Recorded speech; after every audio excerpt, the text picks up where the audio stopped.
Hello, hello la famille. J'espère que vous allez bien et que la grâce du Seigneur est sur nous et sur tout le monde. Voilà, je vais me présenter. Je m'appelle Karen Bokoko Elisabeth. Je suis chrétienne. Je prie à l'église ICC, Impactant Chrétien, campus de Kinshasa. Et j'aimerais, à travers cet enregistrement, j'aimerais parler à quelqu'un, j'aimerais qu'on partage, le Seigneur m'a mis à cœur sur un sujet où j'aimerais vraiment parler, parler à quelqu'un par rapport à ce sujet, une personne qui est quelque part, qui se retrouvera, qui passe carrément dans des moments difficiles et ne sait pas comment s'en sortir. En tout cas, j'aimerais vraiment que cet audio, ce contenu soit vraiment un outil par lequel le Seigneur va passer par moi. Ne sais pas ce qu'il va passer au travers moi afin de te mettre la paix, afin de mettre la paix, la joie, afin de te décharger de ce poids qui vraiment dérange ta vie. Alors, pour essayer d'expliquer un peu en gros en quoi consiste cette vidéo, parce que j'en ferai en plusieurs séquences. J'ai décidé pour cette année, par la grâce de Dieu, le Seigneur m'a vraiment mis à cœur de faire des podcasts. Où je parlerai de certains sujets dont plus la jeunesse fait partie, dont plus la jeunesse est confrontée et qui a trait directement avec ma vie personnelle, avec mon témoignage, d'où je parlerai de moi, de mon témoignage par rapport à des sujets qui aura trait avec des sujets dont je ferai directement lien avec ce par quoi je suis passée. Donc ça sera comme ça, et il y aura, par la grâce de Dieu, il y aura plusieurs audio comme ça, si je puis dire, qui seront faits et partagés aussi. Et en tout cas, j'espère que Dieu va me faire du bien à tous, même à moi. Si Dieu a pu m'aider à sortir dans certains trucs, en tout cas, j'ai la conviction qu'il le fera avec vous. Alors, pour notre premier sujet à débattre aujourd'hui, nous allons parler sur les blessures intérieures. Les blessures intérieures et tout autre que des cœurs brisés. Des cœurs qui saignent par un problème, un rejet, je sais pas, une histoire que on a dû t'inventer comme ça, donc ça t'a blessé, ça t'a brisé, et voilà, tu vis avec, tu grandis avec, et aujourd'hui c'est devenu un grand obstacle dans ta vie. Dans les blessures intérieures, je parlerai plus des blessures émotionnelles. Parce que c'est vraiment un truc que moi j'ai vraiment souffert. Alors les gars, j'ai vraiment souffert de ça. Aujourd'hui même, je suis en train de parler, là j'arrive pas à croire que moi j'ai pu traverser ces caps après plusieurs années, après plusieurs prières, plusieurs jeûnes. Hey! En tout cas, c'était pas facile. Mais le Seigneur, quand il décide. Et quand aussi tu as la volonté toi-même de pouvoir laisser ton passé, de pouvoir laisser, il y a d'autres c'est un passé, il y a d'autres c'est un présent qui leur blesse, qui leur fait mal. Mais quand tu décides de prendre tout ça qui te fait mal, tout ça qui te blesse, de le mettre derrière toi et de déposer ça sur les pieds de Jésus. Tu dis, Seigneur, en tout cas, moi, vraiment là, ces blessures, ces plaies-là, en tout cas, moi, ça me fait trop mal, Seigneur. Les degrés de cette douleur-là, Seigneur, en tout cas, moi, je ne supporte plus, Seigneur, pardon, aide-moi. Toi, le médecin par excellence, là, le docteur, le chirurgien par excellence, Seigneur, il faut prendre les bistouris célestes, il faut prendre, je ne sais pas moi, céleste, là, l'alcool, fil d'opération, Seigneur, il faut prendre, ouvrir la pharmacie céleste, là. Prends tout ce qu'il y a, produit matériel, Seigneur, il faut venir me faire opération spirituelle. En tout cas, j'espère qu'à travers ce petit partage, le Seigneur va nous faire du bien. Alors, sans plus tarder, je vais parler des blessures émotionnelles parce que moi, j'en ai souffert. Pour ma petite histoire, j'ai grandi dans une bonne famille. En tout cas, j'ai grandi dans une bonne famille, une famille où j'ai manqué de rien. Habits, à manger, école, même ne parlons pas, j'ai étudié dans des bonnes écoles. C'est vrai que j'ai fait plusieurs écoles. Mais en tout cas, dans plusieurs écoles que j'ai fait, j'ai vraiment étudié dans des bonnes écoles, des écoles chères à l'époque. En tout cas, les écoles où on parlait anglais, où on parlait espagnol, mais aujourd'hui, je ne sais même pas espagnol là. Seigneur. Donc, voilà pour la petite histoire. Mais, en vrai, je manquais de rien. Aux yeux de tous, je manquais de rien. Mes parents avaient un très bon statut. Ils étaient pas aussi assez riches que ça, mais en tout cas, ils arrivaient à me donner la belle vie, quoi, la belle life, quoi. J'avais ma chambre climatisée et tout, j'étais vraiment bien chez moi.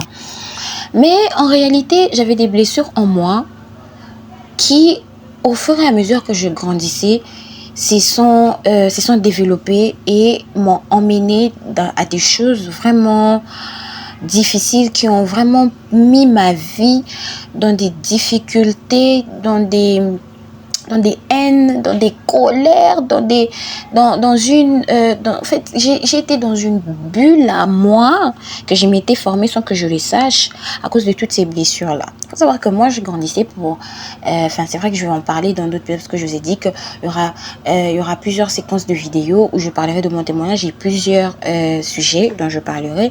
Mais pour la petite histoire, moi, j'ai été victime d'une accusation quand j'étais petite, d'une accusation et tout. Je parlerai dans peut-être la vidéo suivante, le Seigneur va nous conduire, d'une accusation. Dans cette accusation-là, a dû vraiment briser, me briser au fait. Ça a dû me briser, ça a dû me blesser parce que j'ai été rejetée, j'ai été abandonnée de mes parents, j'ai été rejetée de tout le monde, mes amis et tout.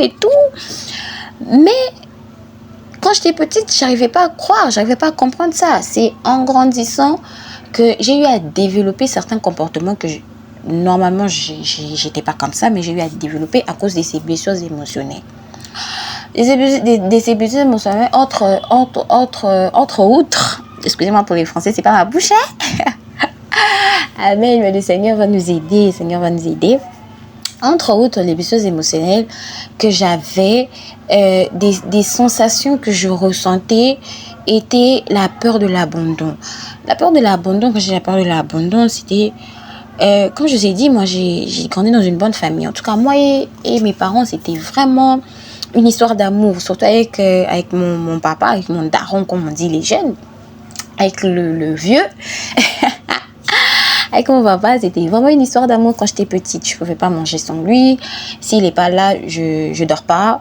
Je crois, j'avais quel âge? J'avais 5 ans, 6 ans. Voilà, des caprices de petite fille gâtée et tout. Avec le daron et tout, c'était ça. Ma maman, c'était bon. Moi et ma maman, c'était...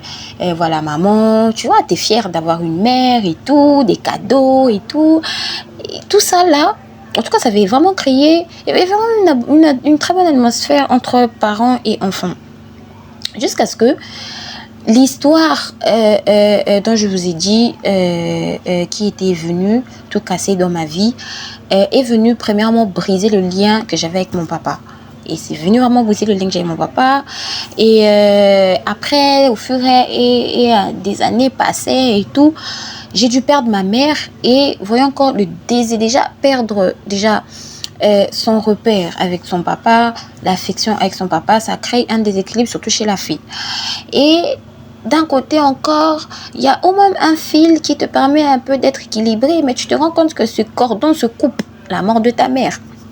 Donc du coup, je vous jure, ça, la perte de l'affection paternelle et la perte de sa maman, de ma mère, ça a dû vraiment me mettre dans une impasse vraiment pas possible. Ça a dû vraiment me briser alors dans un niveau où j'étais petite quand j'ai perdu ma maman.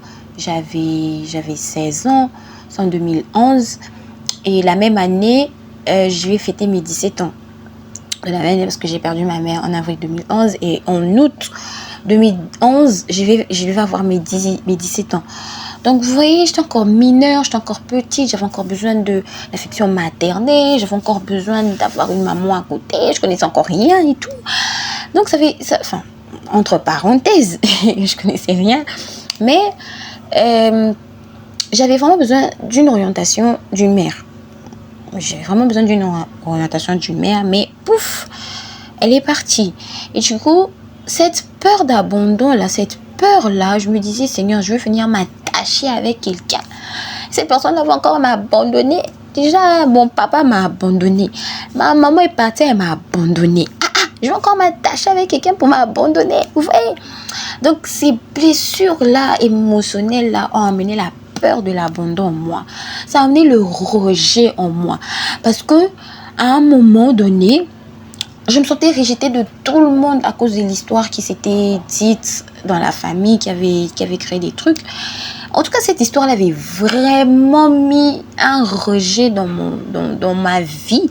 D'où mon père m'avait rejetée, mes amis me rejetaient, j'ai été un sujet de moquerie à l'école.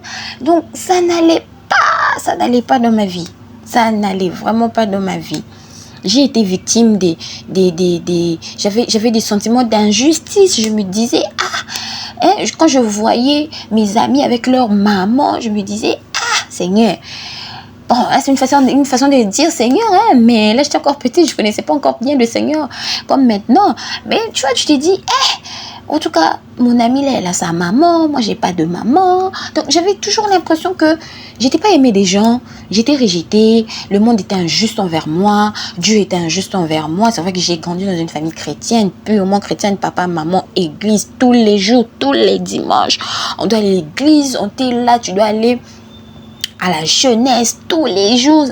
À l'époque, je me rappelle bien, on avait jeunesse samedi. On avait jeunesse jeudi et samedi. Donc jeudi, c'était l'intercession de la jeunesse et samedi, c'était les enseignements. Et puis le dimanche, là, c'était obligé d'être là. Donc les parents étaient vraiment stricts. Tu dois aller. Si tu pars pas, c'est dégâts à la maison. Donc, malgré ça, j'avais toujours...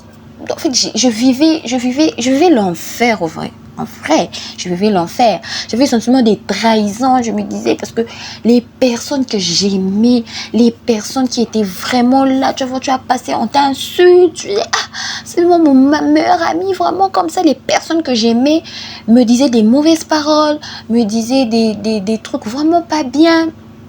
En tout cas, jusqu'au point où je me rappelle le jour du deuil de ma mère, c'était à la veillée, c'était un soir. Il y avait un groupe de mes amis qui devait venir au deuil et tout, parce que moi, il faut savoir que ma maman, elle était vraiment la maman des enfants, elle aimait beaucoup les gens et tout, entre parenthèses. Il y avait une amie qui est venue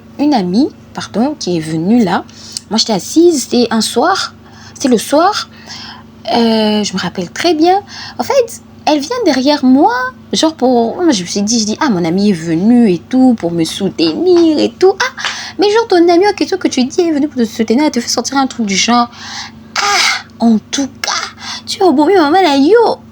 En lingala et tout, genre, je sais que tu as tué ta mère et tout, parce qu'il faut dire, pour la globalité de l'histoire, j'étais accusée de sorcellerie à l'église où je priais. J'étais accusée de sorcellerie dès mon enfance. Je crois que j'avais 8 ans, 9 ans et tout. J'étais accusée de sorcellerie. Et cette histoire-là avait vraiment déséquilibré la famille. Ça avait vraiment déséquilibré la famille. C'est ça qui avait déséquilibré les relations entre moi et mon père et tout, machin, truc. Jusqu'au point quand ma mère est morte, j'ai été accusée d'être à la source de la mort de ma maman. Bref, entre parenthèses, j'en parlerai par la grâce de Dieu, j'en parlerai aussi. Donc, tu vois, elle vient, elle te dit ça, et tu te sentis trahi, tu dis, hé Seigneur, ça c'est vraiment mon ami. Donc, tu te tournes, tu regardes, tu dis, hé, c'est vraiment mon ami. Tu te sens trahi, quoi. Tu dis, hé, mon ami ici, vraiment était censé venir était censé de venir m'encourager et tout, mais il me dit un truc qui m'enfonce encore, quoi. L'humiliation, j'ai tellement vécu la souffrance de l'humiliation, frère. J'étais là, tu parles, les parents de mes amis qui disaient, parce que cette histoire était répandue vraiment toute l'église et tout, parce qu'il faut savoir, mes parents, ils étaient vraiment des gens de prière. Ils étaient vraiment aussi, ils servaient vraiment Dieu à l'église, ils étaient vraiment impliqués dans toute l'église, ils avaient vraiment un rang aussi supérieur à l'église. Donc, du coup, mes parents étaient quelqu'un, quoi, dans cette église-là. Alors, du coup, j'avais mes amis, c'était pas des amis n'importe qui, ils étaient vraiment des amis de quelqu'un et tout. Alors, ça s'est fait que la souffrance de l'humiliation que j'ai vécue là, j'ai vécu ça, genre tu verras les parents de mes propres amis qui viennent, qui disent, je vais pas vous voir avec cette fille-là, elle est sorcière, je veux pas vous voir avec elle et tout, elle va vous donner de la sorcellerie et tout. Tu laisses moi tes amis te fouiller, tu laisses moi tes amis te dire, maman avait dit que je vais te parler parce que tu es sorcière. Hey, Imaginez l'humiliation que j'ai vécue dès mon bas âge. Je crois j'avais quel âge? J'avais 10 ans, 11 ans. Je n'étais même pas consciente de ça. Mais j'en ai souffert. Et j'étais pas encore consciente à cette époque-là. J'étais pas consciente. Les blessures se sont manifestées. Ça se manifestait pendant que je grandissais, quand j'ai commencé à atteindre un âge de 15 ans, 16 ans et tout, que ces blessures ont commencé à se manifester. Le manque d'amour, la peur de l'abandon, enfin, j'avais pas cette figure paternelle que j'ai commencé à aller chercher chez les hommes. Il faut savoir, là j'en parlerai aussi avec un autre audio où je parlais de l'impudicité et tout ce qui va avec. Il faut savoir que moi, en gros, pour la grosse histoire, en fait, moi, j'ai commencé la vie des hommes, la vie des garçons très tôt. J'ai commencé la vie des garçons, j'avais 13 ans. Je commençais la vie des garçons, j'avais 13 ans et tout. Alors, du coup, j'ai commencé... En fait, c'était pas parce que j'avais envie, comme toujours, non. J'avais juste envie d'être avec un garçon parce que je n'avais pas cette figure-là. J'ai cherché l'amour d'un père, au fait. Et je commençais à chercher ça chez les hommes.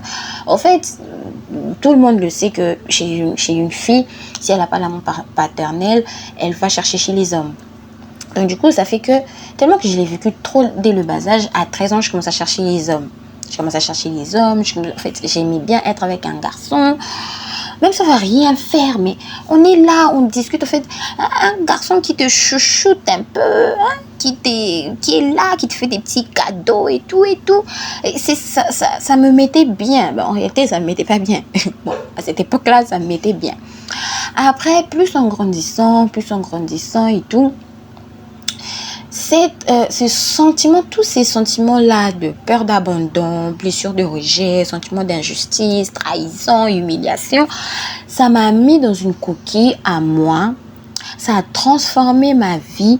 Ça a mis en moi une forme de haine, une forme de colère, de nervosité, au point où ça a commencé à se refléter dans mon comportement. J'avais un trouble de comportement. Ces troubles de comportement s'est manifesté. J'étais très colérique, j'étais très nerveuse. Moi, à l'école, chose que j'ai même dit, que voilà, j'ai fait beaucoup d'écoles et tout, parce que on me chassait dans des écoles à cause de la bagarre. Moi, je me battais. Tyson en féminin, c'était moi. J'avais, pour la petite histoire, il y avait une phrase, pour ceux qui me connaissent, parce que j'ai déjà parlé de cette histoire à certaines personnes et tout. J'avais des amis, je disais, moi j'avais une phrase qu'on disait, genre la phrase Nakobe Tayo, toi je veux te taper.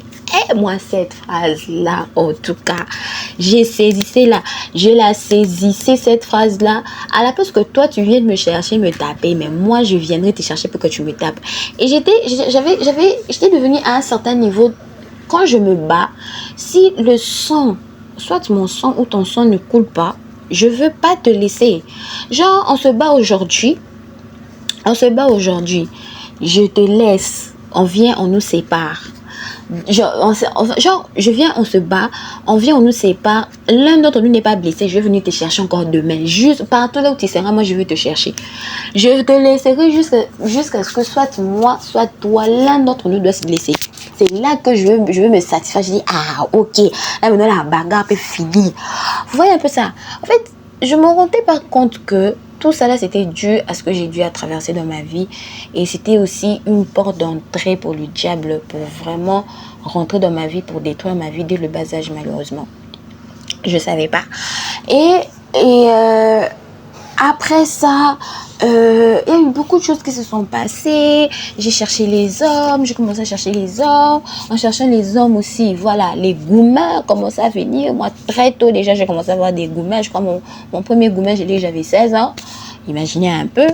Hein, pour ceux qui connaissent pas déjà les déceptions amoureuses et tout. J'avais 16 ans, je me rappelle bien.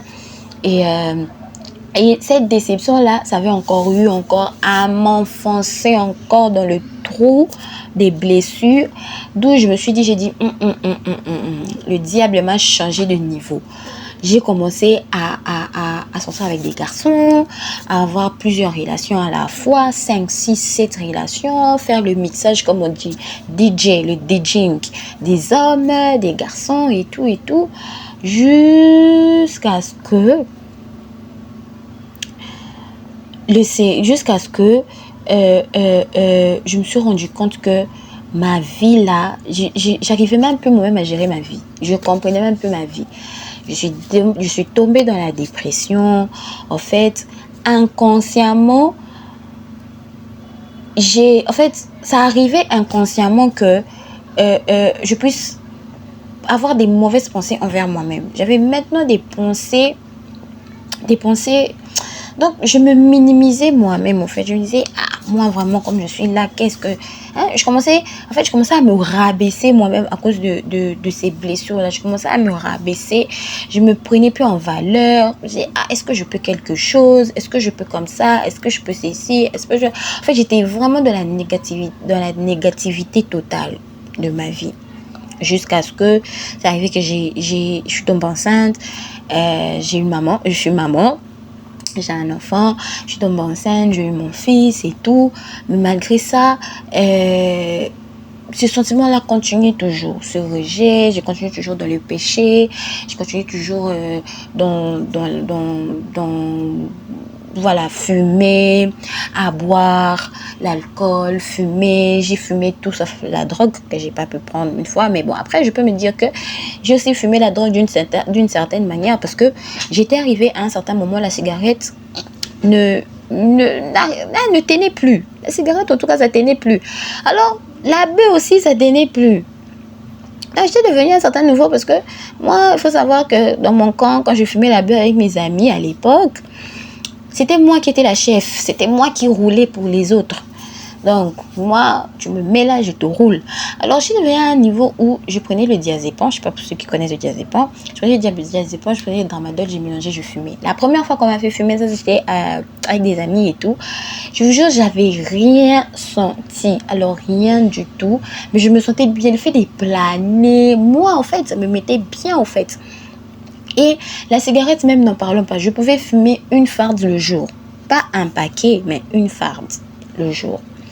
Et j'ai grandi comme ça. L'alcool, même, n'en parlons pas. Je prenais du whisky parce que la bière, j'arrivais pas, je supportais pas. Je prenais du whisky sec, sans mélange, sans truc. Je m'enivrais pas. Vous voyez un peu. Donc, tout ça, les blessures émotionnelles ont eu vraiment à détruire ma vie.